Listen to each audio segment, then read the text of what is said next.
There is a sound you already know, even if you have only heard it once. It is the sound of the first shovel of earth landing on a wooden lid. A dull, heavy thud. Final. You feel it more than you hear it, low in your chest, and everyone standing around that hole goes quiet because there is nothing left to say. The lid does not open. That is the one rule of the world that has never, in all of human history, been broken for anybody standing over that grave. Dirt goes down. It does not come back up. Now hold that sound in your mind and travel with me to a small upper room in a foreign town on the coast, 3,000 years ago. A woman is standing in the doorway. In her arms is her son. He is not sleeping. She checked. She held her hand over his mouth and felt nothing, and now she is holding the only person she has left in the world, and he is already growing cold. She is a widow. This boy was everything, and a strange prophet is renting the room upstairs. She does not know it yet, but she is about to become the first human being in recorded scripture to receive back a person that death had already taken. She will not be the last, because across the pages of the Bible it happens again and again, 8 times. 8 times a heart that had stopped beating starts again. 8 times lungs that had gone still pull in air. And here's the part almost nobody notices. Each time it gets bigger. Each one raises the stakes on the one before, like the sky itself is building towards something. But I have to tell you something now, at the very start, so you feel the weight of everything that follows. Every single person you are about to meet, every child, every stranger, every friend called out of a tomb, died again. All of them. The widow's boy grew old and died. The little girl grew up and died. The man who walked out of his grave in front of a crowd walked back into one, years later. All of them. Everyone. Except one. So this is not a story about miracles. This is not a story about magic. This is not a story about a preacher proving a point. This is a story about a long, quiet war against the single thing no human being has ever escaped. And the 8 times the God of the universe reached into the grave and pulled someone back out. Let's start in that upper room, with the widow, and the boy who is already cold. The prophet's name is Elijah. He is a wanted man. There is a queen named Jezebel who wants him dead, and a famine he himself announced has dried up the whole land, and God has sent him, of all places, to hide in the home of a poor foreign widow in a town called Zarephath. She has almost nothing, a handful of flour, a little oil. She was preparing to cook one last meal for herself and her son before they starved. That is the situation when the boy gets sick. He gets worse, and then the breathing stops. She turns on Elijah. Grief does that. She accuses him, asks if he came into her house just to remind God of her sins and kill her child. And Elijah does not argue with her. He does something that must have looked insane. He takes the dead boy out of her arms, carries him up the stairs to his own room, and lays him on his own bed. Then he stretches his own body over the child. Once, he cries out to God. Nothing. He stretches over him again. Still nothing. A third time. And listen to the words the Bible uses next, because they are almost unbearable in their simplicity. And the soul of the child came into him again, and he revived. Elijah carries the boy back down the stairs, alive. He puts him into his mother's arms and says 4 words that every grieving parent in history would trade everything to hear. See, thy son liveth. That is the first one. 1 prophet, 1 foreign widow, 1 dead child in a hidden room. The stakes are personal. A single mother, a single boy. Now watch what happens next, because the pattern is already starting to climb. The next prophet is Elisha, Elijah's successor, and there is a wealthy woman in a town called Shunem who has shown him kindness. She even built him a small room to stay in. She has no son, and Elisha promises her one, and it happens. A boy is born. He grows. And then one morning, out in the fields with his father, he grabs his head, cries out, and by noon he is dead in his mother's lap. Here is where this woman does something that will break your heart. She carries her dead son up to the prophet's room. The same pattern, the upper room again. Lays him on the bed, shuts the door, and tells no one he has died. She saddles a donkey. She rides for miles. And when people ask her along the way if everything is well, she says 2 words. It is well. She is riding across the countryside with a dead child locked in a room behind her, telling everyone that it is well. That is grief with its jaw clenched. That is faith holding on with bleeding fingernails. She reaches Elisha. She falls at his feet, and Elisha goes to that room, and he does what his master Elijah did. He lays his own body over the boy, mouth to mouth, eyes to eyes, hands to hands. The cold flesh begins to warm, and then the child sneezes 7 times and opens his eyes. Feel the stakes rising. The first time, a stranger's son. This time, a promised son, a miracle child who died anyway. Family stakes now. A whole household, a whole future, hanging on one breath. And there is a Greek word worth pausing on, because Jesus will use it later and it changes everything. The word is koimao. It means to sleep. All through the Bible, when God's people talk about the death of the faithful, they keep reaching for that same word. Not destroyed, not gone, but asleep. As if death for the people God loves is a thing you can be woken from. Hold on to that word. We will need it. Now, the third story. And this one is the strangest in the entire Bible, because nobody performs it on purpose. Elisha grows old. Elisha dies. He is buried. Years pass, and his bones lie in a tomb like anyone else's. But one day, a group of men are burying another body when raiders appear on the horizon. There is no time for a proper burial. In a panic, they throw the dead man into the nearest open grave, which happens to be Elisha's, and they run. And the moment the dead man's body touches the bones of Elisha, he comes back to life and stands up on his feet. Sit with that for a second. There is no prophet stretching over him. There is no prayer. There is no ceremony. There is a dead man, and there are old bones, and there is a power so real, so physically present, that it is still leaking out of a skeleton long after the man it belonged to has died. Here's the part almost nobody stops to consider. 3 resurrections so far, and notice how the power keeps moving further from the miracle worker. The first time, Elijah has to lie on the boy 3 times and beg. The second time, Elisha does it once. The third time, the prophet is dead and it still happens. The power is not shrinking, it is spreading. It is getting less dependent on the man and more like something loose in the world, looking for the dead. 3 down. Personal stakes, family stakes, and now a mystery that outlives the grave itself. And every one of them, the widow's boy, the Shunammite's son, the man who stood up in Elisha's tomb, every single one of them would die again. That thud of dirt on wood was still coming for all of them. The pattern is climbing. But so far, it has all happened through prophets, men stretching, praying, straining, borrowing power from a God somewhere above them. That is about to change, because someone is coming who will not stretch over anyone, who will not pray for permission, who will simply open his mouth and speak. Before we go any further, let me stop for just a moment, because if you are still here, you are the kind of person this next part was made for. We have watched the power climb. From a prophet who had to beg 3 times, to a prophet who did it once, to bones in a grave that did it with no one asking at all. 3 resurrections, each one bigger, each one stranger. If your spine is tingling right now, do 2 things for me. Hit subscribe, so the next time we open a thread like this in Scripture, you are in the room. And leave 1 comment. Tell me which of these first 3 gave you chills. I read them. Now. Everything so far was the warm-up, because the next voice to speak over the dead does not belong to a prophet. It belongs to the one who made them. There is a town called Nain, and on the day this happens, a funeral is coming down out of its gates.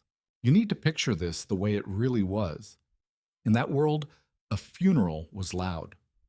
Hired mourners wailing, flutes, a crowd moving slowly behind a wooden bier, an open stretcher, carrying a body wrapped in cloth.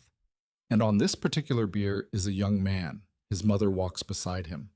And here is the detail that would have made every person in that crowd ache. She is a widow, and he was her only son. Think about what that meant. Her husband was already gone. Now her son is gone too.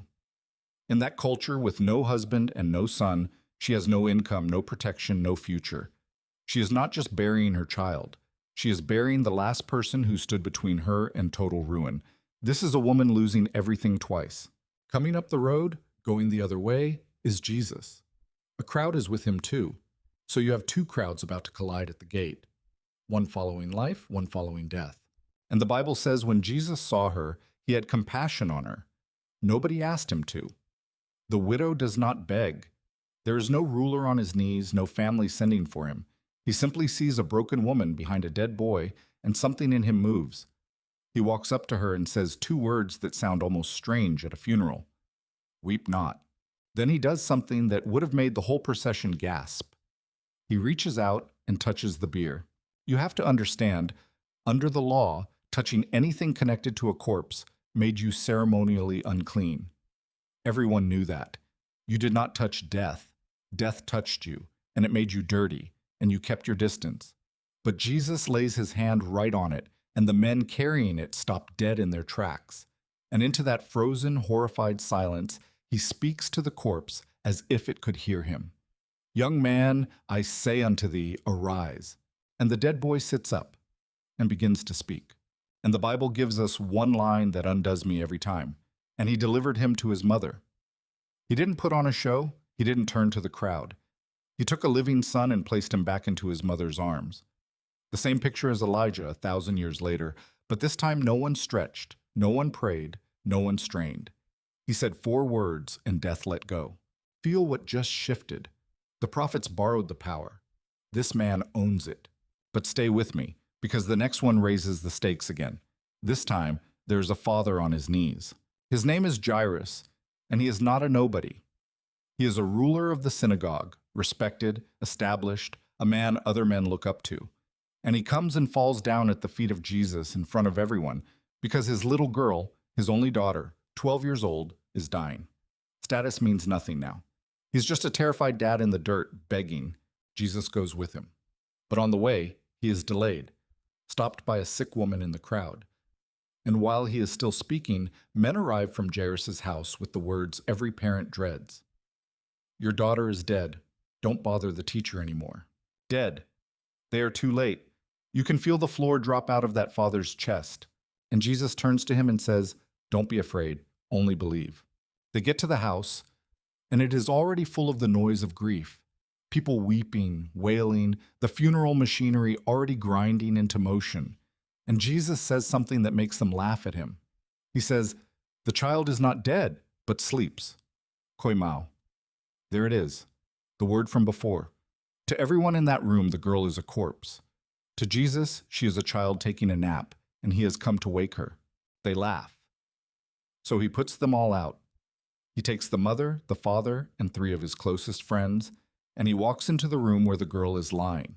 And he takes her cold hand, and he says 2 words in Aramaic, the everyday language, the language of home, the words a mother would use on an ordinary school morning to rouse a sleepy child. Talitha koum. Little girl, get up. And her eyes open, and she stands up, and she starts walking around. And Jesus, this is so human, it aches, tells them to get her something to eat. Look at what death has become in his hands. To a prophet, it was a battle. To Jesus, it is a bedroom, and a child, and a gentle word before breakfast. He is not fighting death anymore. He is interrupting it, like a parent turning on the light. 2 more raised, a widow's only son, a ruler's only daughter, and both of them, you already know, would one day die again. Which brings us to the grave that changes everything. A grave that had been sealed for 4 days, a body that, by the time Jesus arrives, the family themselves say has begun to stink. His name is Lazarus, and Jesus loved him. Lazarus lived in a village called Bethany with his 2 sisters, Mary and Martha, and when he falls sick, the sisters send word to Jesus. The one you love is sick. It is almost a prayer. Come, hurry. And Jesus does something that must have felt to those sisters like a betrayal. He stays where he is. 2 more days, on purpose. By the time he finally starts walking toward Bethany, Lazarus is not sick anymore. Lazarus is dead and buried. And when Jesus arrives, the man has been in the tomb 4 days. 4 days matters. There was a belief in that culture that the soul lingered near the body for 3 days and then departed. That after the 3rd day, it was truly, finally over. No hope left. 4 days is 1 day past the edge of every hope anyone had. 4 days is the number that says, do not even dream about it. Martha comes out to meet him first, and her words are heavy with a grief that is curdled into something close to accusation. Lord, if you had been here, my brother would not have died. If you had come, if you had not waited. Then Mary says the exact same thing. Both sisters, the same wound. You could have, you didn't. And then comes the shortest verse in the entire Bible, and one of the most staggering. Jesus wept.